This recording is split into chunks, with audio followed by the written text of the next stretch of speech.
Okay, I'm going to give you a warning right now up front. This might be one of the tougher episodes for me because we're going to talk about your commitment and what happens when you break it.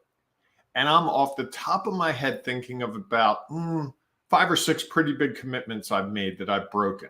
We're going to talk about why I or someone else might break their commitment, what it means, and how you can repair it. All that and more on episode 834 of today's Antidote. Stay tuned for today's Antidote, brought to you by the Renegade Success Network. Today's Antidote features a healthy dose of thought-provoking insights and information for business owners, entrepreneurs, leaders, and nonprofit professionals. Each day since March of 2020, this program has offered that one thing to help you continue on your own unique pathway to success. And now, Renegades, we bring you Bob Graham and Tom Brush. Hey, Tom, you said it before the program and I went with it. Tom said right before the program, hey, this one might hit close to home for you because I was talking about something. So close to home it will hit. Let's rock and roll. How are you? I'm well. I'm not sure I said that exactly. I paraphrased it. That's how you heard it. That's not what I said. It wasn't in a mean way or anything. I know. Well, I can be honest. You know, this is a thing. Okay, fair enough. And there are people that listen and watch this and know me and be like, "Hey, wow, he might have some of this going on from time to time." I think we all do, right? You've probably broken a commitment, right? Sure. Okay, that's good. I'm glad I'm not the only one. Yeah, I mean, I think that we'll get into that later. Okay. All right. Good morning, everyone, and welcome to today's Antidote, our daily broadcast and podcast, where each week we have a conversation around the topic. This week's topic is your commitment. And the commitment is a reference to after somebody has said yes. We've been talking for a while now about the pathway to working with people to provide your goods and services or widget, whatever it is you have, and leading up to how do you deal with no, what happens when you get a yes, all those type of things. And so now we're talking about the commitment that follows after that. Today, as Bob mentioned, we're going to talk about what happens when you break it. And of course, I'm sure there'll be some diversions along the way and some other thoughts that'll pop into our heads. So as we go through that conversation. No, not possible. What are you talking about, Tom? We're going to stay right on the topic. You're committed to that? No, I'm not. Okay, fair enough. So if you have thoughts and ideas that you'd like to share, please feel free to put them in the comments because we know it'll add value to our conversation. And then at the conclusion of that conversation, Bob and I will each offer our one thing, our today's antidote, that thing that we hope will help you figure out how to take your next step when you might be frustrated, stuck, uncertain, lacking a little bit of confidence, so that you can continue along your pathway to the success that you desire. And of course, if you have a one thing, please share that as well, because you may say something that people hear finally, even though people have been telling it to them all. Finally, isn't that judgment? Well, I'm just saying that you may hear. Oh, you can get away with the judgment, but I can't. I see. I don't know that that's a judgment. Sure it is. It suggests that it should have happened sooner, right? It suggests that it happened. I'm not sure it suggests that it should have happened sooner. I think I'm on safe turf on this one, but go up, keep going. Well, I mean, here's the thing, right?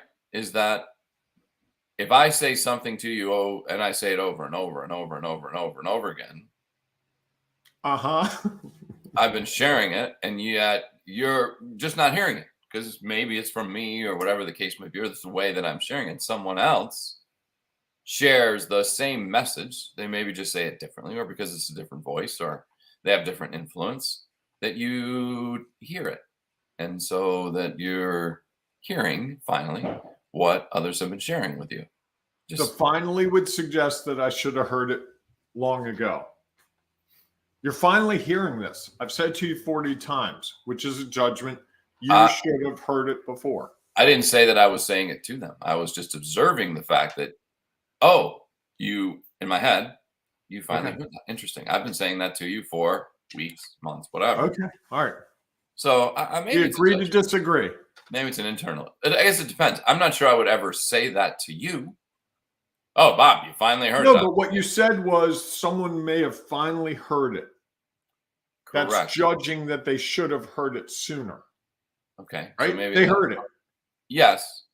You're Yes. on me about every judgment. I'm just giving it back. Fair enough. I'll take that. Although I'm 99.9% positive. I would never say that to someone. I might think it, which could be a judgment. I'm not sure I would ever say it. Okay. But your sentence was share your value, and someone may finally hear it. That's what you said. The gist of what you said. That's exactly what you said. Go back and listen to it. That's what you said. So you were judging that the person should have heard that sooner. And I will tell you, I'm going through a situation like that right now with some things, and someone said to me repeatedly, it's the same thing I've been saying to you for months. Correct. I think there's a difference if I'm thinking it or if I share that with you. I would not share that with you. Okay. Well, you could share. But I know that's what you're thinking with me 80% of the time. No, I don't think that. I try not to think that way, and I try not to share those thoughts. I just feel like we're all going to hear it at some point. And I'm sure that there are others who have shared a lot of things with me, Right. and because they say it, I just don't hear it for whatever reason. Anyhow, so share your value, because someone may hear it differently and now start to leverage it rather than not being able to hear it just yet. Before we dive into that conversation, though, I lost my place. That's the best part. Each morning, Bob and I share our celebrations. So, Bob, what are you celebrating today besides the fact that you caught me on making a judgment? I'm going to celebrate something I've never celebrated in 3 years of doing this program, which is it's Friday. I'm someone who historically, when Friday came, I had a fear of what am I going to do all weekend? Maybe I'll do some work, or maybe I'll do this. Now I find that my weekends are chock full of stuff. So I'm excited that it's Friday. I've got some fun stuff going on this weekend. And I'm looking forward to it. My mother's coming up tomorrow to the new penthouse. She's only been here once. She hasn't seen it all, as I've set it up. So she's coming up. She's going to have lunch with me for Mother's Day, a day early. Then I have some plans Sunday to take in a baseball game, I think, and celebrate someone else's Mother's Day. So fair. Fun weekend. And the weather, I don't know what tomorrow's weather. I think it's rainy, but Sunday's supposed to be nice. You're officiating all weekend, right? Not all weekend, yes, from I'll have to be there probably around 11 until 3. So tomorrow? Yep, tomorrow and Sunday. Take your rain gear. It's supposed to rain tomorrow? Yes. During the day. Cold? Rain and cold? No, I think like mid-60s. I think outside of last Saturday, it has rained pretty much every weekend for like the past. It has rained in Maryland. If you were in a Home Depot, a Lowe's, or any kind of nursery or garden center last weekend, it was packed because people had put it off and they're worried about this weekend, and Mother's Day was coming up. And I mean, it was just packed. I had the privilege. Great. What are you celebrating? So I'm celebrating that I had an interesting conversation yesterday with a possible client, an organization that is trying to find some ways to scale what they're doing.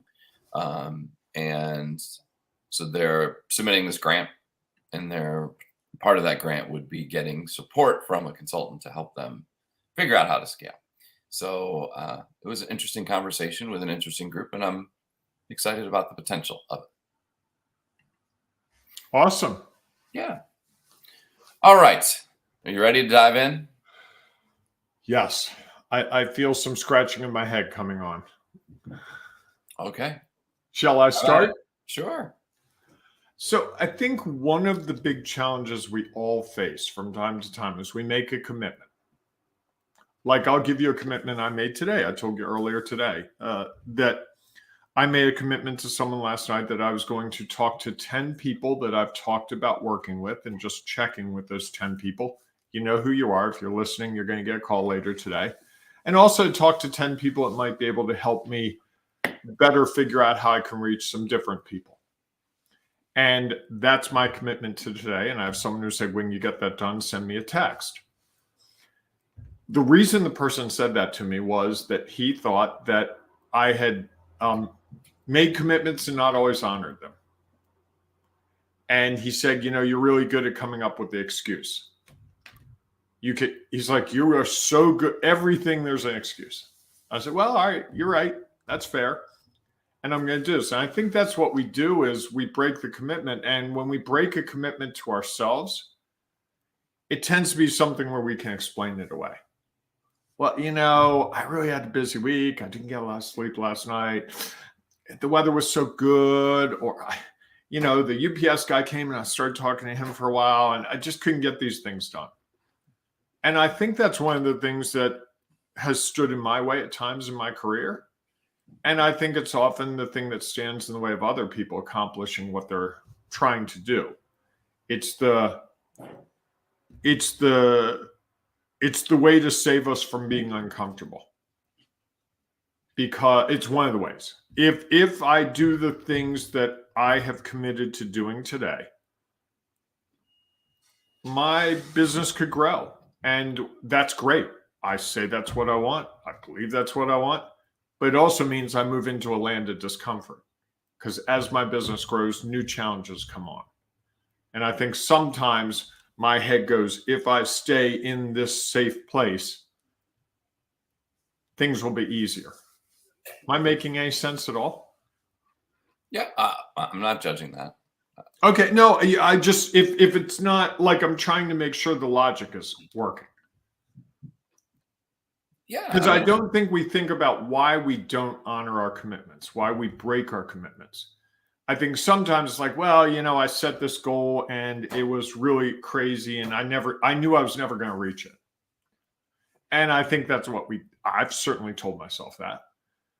But I think it's more in the head.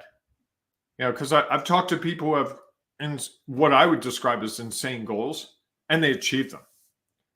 And the thing I see universally with those people is they truly believe they're going to achieve it. You can't talk them out of it. Elon Musk is going to get a rocket ship to the moon and probably to Mars. If he lives long enough, he will do both things. He has an unwavering commitment to it. The rocket explodes 48 or 72 minutes into its flight. Yeah, we learned a lot of stuff today. We'll be back in a couple months. That's not like, yeah, well, the rocket exploded. Sorry, guys, we're out. Figure out your own way to Mars. And I think that's a difference that I see in a lot of people in achieving their goals. It's the talk versus the walk. Right? And I think we can all talk it. I can talk a great game. I can tell you all the great things I'm going to accomplish this month, this week, this year, today. Can I walk the walk and actually do them? Like I told you something. I believe I can do that today. I think that's reasonable. Okay. But as I was telling you, I was like, well, here's what could get in the way of that. And it's all within my control. And I think that's it. The two words in this description are your commitment. So that's where this breaks down. So often I think I've been guilty of blaming external forces for what's really an internal issue. Because you can control everything. I can control my actions. Okay. So if I'm supposed to make 50 sales calls today, hypothetically, okay, 50 sales calls, that means I should not be looking at my social media. That means I shouldn't be turning on the TV. That means I shouldn't be going out and hitting golf balls. That means I shouldn't be figuring that today's a really good day to go to the grocery store before it gets crowded for the weekend. This isn't a day to go to the nursery, even though I could go to the nursery today and it'd be less crowded and they'd have a better selection. I can come up with a million things to avoid doing what I need to do today. My mother's coming tomorrow. I could clean up. My mother's coming tomorrow. I need to buy her a gift. I can come up with all those reasons, and they're perfect. And in my head, they're logical. My mother's coming tomorrow. Or I can say, I'm going to do the hard thing today, which is sit my butt down and make those 50 sales calls. Why is that so hard? Why do you define it as hard? Well, therein lies the issue, right? Because it just is. It is once, I think and we're using this hypothetically, but I think what makes that hard is the possibility that seems like a big number. What just makes it not hard? You think by saying it's hard, you're frozen and garbled up again. Oh, God. And folks, just so you know, I've talked to Tom about buying a new computer, and I think I got him moving in that direction today. Maybe I'll even see if I could get a commitment from him right now. Are you committed to getting a new computer in the next 3 weeks? Right. Did you hear that? Sound like yes, I am.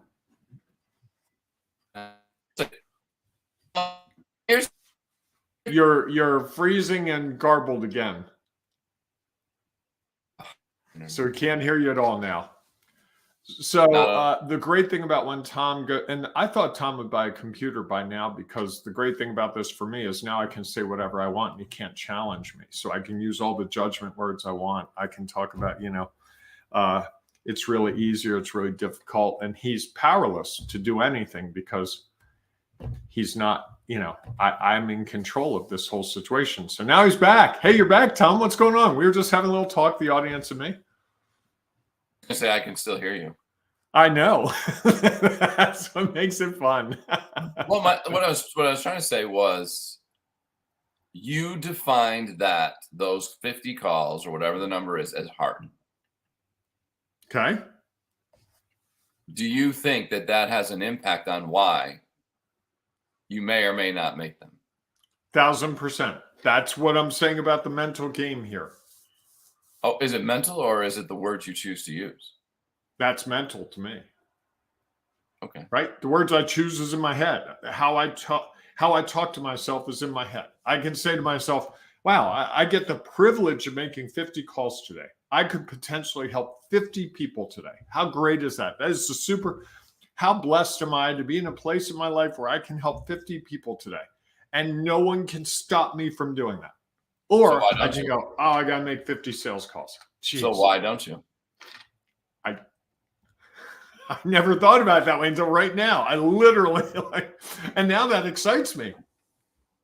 There you go. I want to end the program and go do it. And again, this is hypothetical. That's not my mission for today. But if it were, that would be inspiring. I suddenly am thinking, well, maybe I should switch my day and do that instead of this, because now I'm excited about it. I get to talk to 50 people and maybe help 50 people today. Awesome. And I think while saying it in your head is one thing, I think expressing it to others is even more challenging. You're garbled again. You're making good points and we can't hear them. Say it to others. And you're frozen and garbled. So I think what Tom's trying to say, if I can put words in his mouth, and I guess maybe this will get him to get a new computer, is that, the words that we say and how we choose to look at a situation affects how we honor or dishonor that commitment. And I think that's probably my one thing today, is that as I look at the commitments I make and the ones I break, it's often around how I see myself in that situation. And I think what Tom's trying to get at, and I think he gave a great example with our little scenario, is that I have the ability to set the mental stage for what I do. And I can set the stage as an opportunity. I get to do this great thing, or I can set it as a chore. I have to do this great thing, or I have to do this thing. Oh, I can make 50 sales calls, or I can talk to 50 people and perhaps add value to 50 people's lives today. And the difference is huge. And so I guess the takeaway, if you're listening and paying attention, is that maybe it's how you talk to yourself each day and what you look at. And maybe instead of breaking the commitments, because as I think through it right now, I actually break the commitment with the language that I use around the commitment. It's not the commitment itself, it's the way I position it in my head. So if I position it in my head better, the odds are I'm probably more apt to achieve it. So with that, folks, I think I've lost Tom permanently, or he's listening. I'm not sure either way. Another great episode. I like a good episode when I get to do most of the talking. No, I'm kidding. If you liked what you heard, feel free to comment. If you have your one thing, put it in the chat. We'd love to see it. If you're on the podcast, hey, bad news. Can't chat with us in real time, but you can go to Ring of Renegades Facebook group. We're chatting about this and other topics every day with like-minded people. We've got about 1,300 people in that group. And it might be that what you share in that group could be really valuable to someone as they try to figure out their commitment or some other issue. It's also a great place to do some networking, to meet people, and see how you might add value. So if that's of interest, Ring of Renegades Facebook group, find it on the internet, I hear. And with that, hey, another great week of programs talking about your commitment. If you missed an episode this week, I really encourage you to go back. We had some really good discussions, I think. I say that every week, but this week especially. And I guess that's pretty much it for the. Oh, you're back, Tom, and you're on the other side. Mix it up a little bit. Okay, I was just sort of wrapping things up. Well, here's the one thing I wanted to add with that. I think you probably shared, because I started to hear you share the thought I was having. And here's the other one that I wanted to add to that is, I think that when it's one thing to tell it to ourselves. Mm-hmm. I think when we say it out loud to others, Mm-hmm. now it makes those excuses even easier to say. Because people can be like, oh, Explain it to me. So, elaborate. All right. So when you say to me or to someone else, yeah, it's going to be really hard to make 50 calls, or I have hard calls to make. Mm-hmm. So now you've said that to me. So when you come up with your excuse, as you said, you sometimes do, I'm not going to be as judgmental on you, or maybe like really start to question you, because I believe, because you told me, it's hard. Gotcha. So the opportunity for me to hold you accountable, I could be like, I understand. I mean, he was trying to do something that's really hard. He wasn't able to do it. Okay, I can let him off the hook and allow that. And I think that's even more powerful than us telling ourselves. Because powerful in a destructive way, right? Yeah, because now you can come and complain about, I really tried.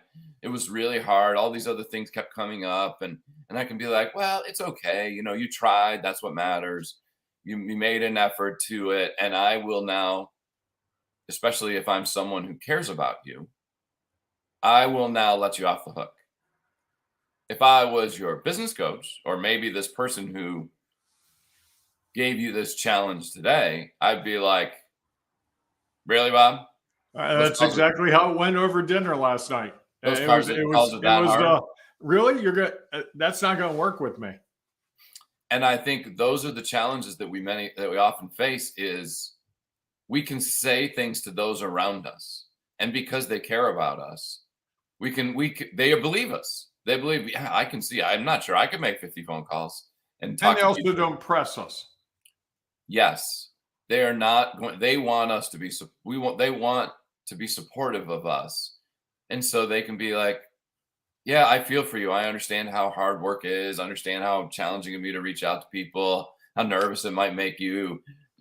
It's okay. Don't worry about it. There's tomorrow. We can focus on that." And I think the challenge is we share it with those people almost because we know that's how they're going to react. If you shared that with your business coach, they'd be like, really, Bob? Really? It's that hard? You say you love talking to people. You love getting in front of people. You say all that, and yet you can't pick up the phone and make 50 calls? And wow, you sound just like him. Well, so I think those are the things because I've probably done it myself, or I've had Well, other that's that people. accountability, right? And I think what you're getting at is that whole difference between your support network, which is going to help reinforce the excuses you make to avoid doing the things you're uncomfortable doing. They could. They could, the majority do. And then versus whatever that person is, whether it's a business coach, whether it's a mentor, whether it's someone you have a competitive arrangement with, hey, person who makes most sales calls today, they get a free drink tonight. Oh, okay. And you go and you make your dials and you win or lose the drink, but that's a different relationship. And I think what you're really talking about, and I think what I'm really thinking about is when I knew I was having dinner with this person last night, I kind of expected that I was going to get what I got. Well, and I also had to check my ego at the door with him and I said to him at one point, I said, I appreciate you doing this. I know it's not easy. I know it's not fun. And he's like, no, I just want you to succeed. And it's hard to watch. And he took a very tough line, which honestly, that's hard to do. And so I think sometimes we put people in that role where we're expecting them to take that hard line. And that's not the role they want. That's not the role they were signed up for. Or in many cases, they don't know enough about the topic. This person's really started to understand. So yeah, anyone who's never made sales calls, they've seen on TV and they've heard how difficult it is. In the movies, they make it sound like, oh, I got to make a sales call. Oh, it's horrible. And they're preconditioned that it's impossible. And if they had done it, they'd be like, well, all you do is call and talk to people. How hard's that? I have a job where I can't talk to people the way you do. You get to chit chat and talk about the weather and the baseball team. And if they have no reference to it, they have no knowledge, experience, or perspective around it, and you share your knowledge, experience, perspective, and they're like, well, Bob's done it, so obviously he has a concept of what it's like, so I'll just go along and add that to my knowledge bank and be like, oh, anytime somebody talks about sales cards, well, Bob, who I trust, told me it's hard, so they're going to believe that it's hard. Right. And you've almost set them up for that. Yes. So you set them up to support you because you've defined this, judged this, whatever action it is, as hard. Right. And you're almost like asking for their endorsement of you're breaking your commitment. Yes. That's really what you're doing. It's no longer just you're breaking the commitment. It's a collective breaking of the commitment. Well, it's like it's an allowance. That, okay, well, I can understand why I would break it. He was trying to do something really hard, and he didn't really break it. Right. It was hard, and so he was only able to do so much, which actually you could choose to celebrate if you chose, if you wanted to. Right. So what is your commitment today? Well, I told you before the program. It's not 50 sales calls. It's 10 of one thing and 10 of another thing. All right. How are you going to celebrate when you do it, when you complete it? There is a strong possibility of a good beverage later today. I've got some really good beverage that I don't drink very often. I might celebrate with a beverage of choice. There's a strong possibility that there might be a drink in my future. It sounds to me like you're trying to give yourself an out. It's going to get done. I've committed to it to the public here. I've committed to it to this person, and this person's the guy who at 5:01, if I don't accomplish it, will be on the phone with me, giving me a really hard time in a way that I just don't want to hear. So, unlike the people in a supportive way, but also in a way that, hey, I'm not disappointed with you as much as you should be really disappointed with yourself. Well, here's the thing. You just repeated what you did before when you said it was hard. You said I might. There may be. I will do it, and there will be a beverage of choice by 5:30 probably. How about and the time it will happen tonight? I have some nice new balcony chairs that I built last night, and I want to sit out on my balcony and enjoy a nice beverage of choice when I can look back and say, I got these 20 things I have to do today done. It's a lot of things to do in a day. It's 20 calls. I can get that done. Okay. Here's the other thing that happens about commitments and why we Okay. might break them. What happens if your mom calls and says, Bob, I really need your help. This is what's going on. And I know it's going to take up your day, and I know you're busy, and I know I'll send her a link to the podcast and say, Mom, you have to watch this first thing. You'll understand why I can't help you today. Really. I'm kidding. That's the other challenge. Right. Life gets in the way. Things out of our control. But I think often we make things get in our way. Well, that's a choice, a choice of priorities. Right. And I think maybe the other thing to do is to figure out, okay, which priorities will cause me to break my commitment, and which ones I won't let cause me to break my commitment. And honestly, that would be a very difficult thing for me to do alone. That's where I would need someone else to walk me through it and be like, okay, what's the threshold that you will take the call? You know, if your mother calls, will you take the call? If I call you, will you take the call from me? Why are you taking a call from me when you're supposed to be making calls? I get why you might take the call from your mother. I get why you might take the call from a sister or brother or someone else who you might, that usually calls you when there's a crisis. Versus, oh, my friend from high school chose 2:00 on Friday to call me.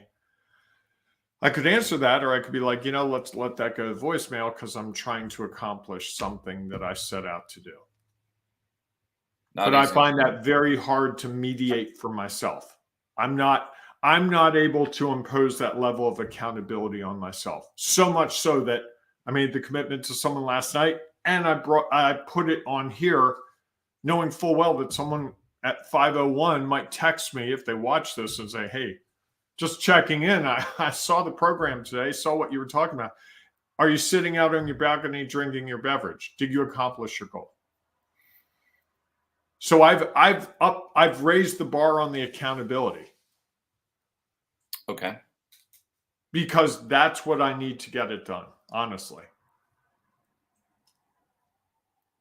And I hope there's understanding that something could get in the way.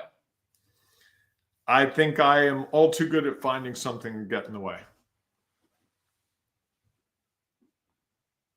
Okay. Trip to the hardware store. I literally, I could give you a list right now, Tom, of 10 things I could do today to avoid achieving that goal. And they'd be complete. Oh, that makes sense. You're right. Okay.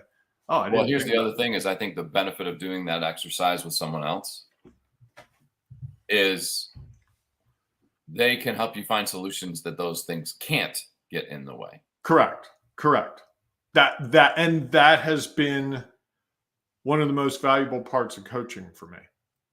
As a person who gets coached, the coach saying, hey, okay, what's going to get in your way? Well, this might happen. All right. If that happens, what do you do? And how long will that take you to resolve? Sounds like 10 minutes. Oh, yeah, you're right. Okay. Or how do you? Today's not the day for, if you say to me today, hey, Bob, I'm going to be in your area. I want to see your place and let's go get lunch. Today's not that day. As much as I'd love to see you, as much as I'd love for you to see my place, this is not that day.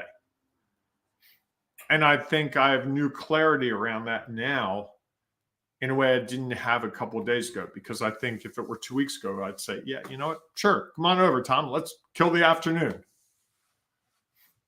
Well, and I also think there's some steps that you could take to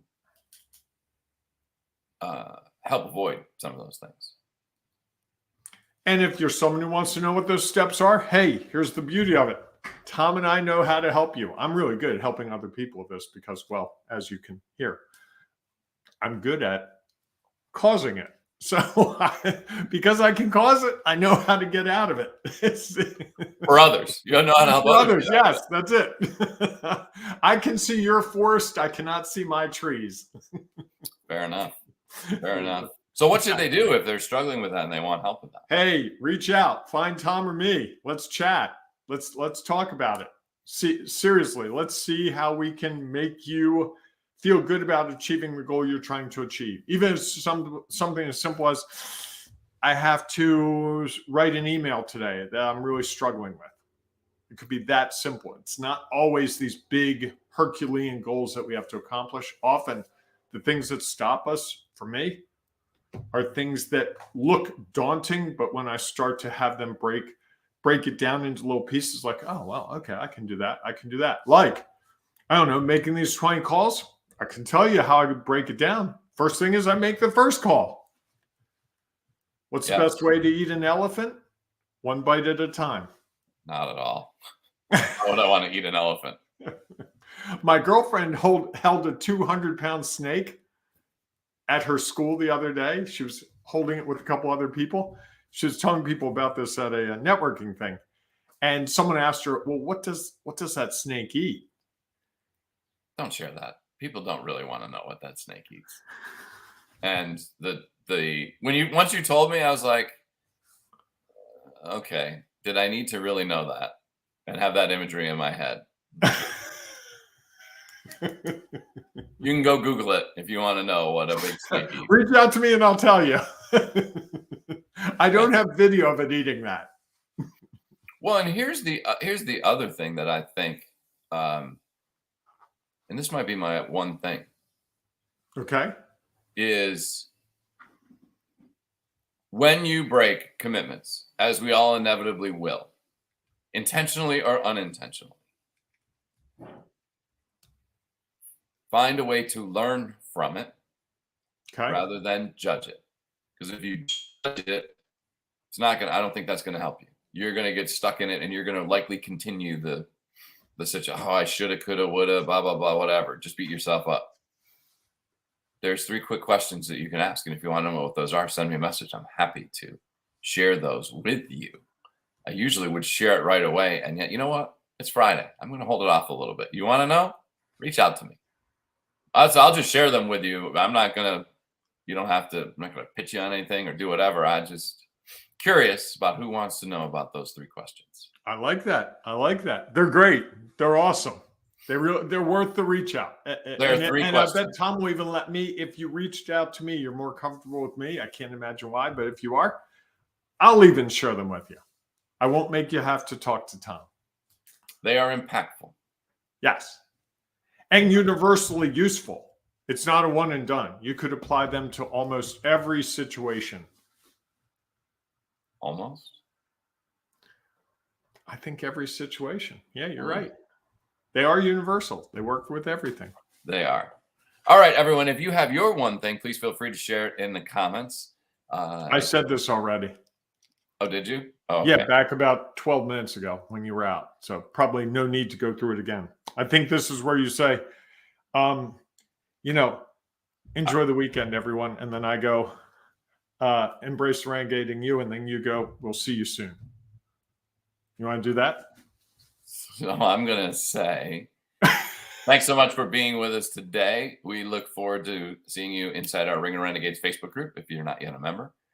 Or we'll see you Monday morning, 7 a.m.-ish Eastern time for our next episode of Today's Antidote. Hey, embrace the renegading you on this beautiful Friday and all weekend long, and honor your commitments by being a renegade. That might be one of the first steps. Ooh. It might be. And understand that sometimes things out of your control may cause you to break those commitments. And there are 3 questions to ask that'll help you learn from it rather than judge it. All right, everybody, go out and enjoy your day. We'll see you soon. Thanks for listening to Today's Antidote, powered by the Renegade Success Network. The Renegade Success Network helps you confidently create your own unique pathway to success. To learn more about the Renegade Success Network and how you can take your next step, follow us on Twitter, connect on LinkedIn, or join the Ring of Renegades Facebook group. For full details on how you can join our community, go to renegadesuccessnetwork.com. Embrace the renegade in you.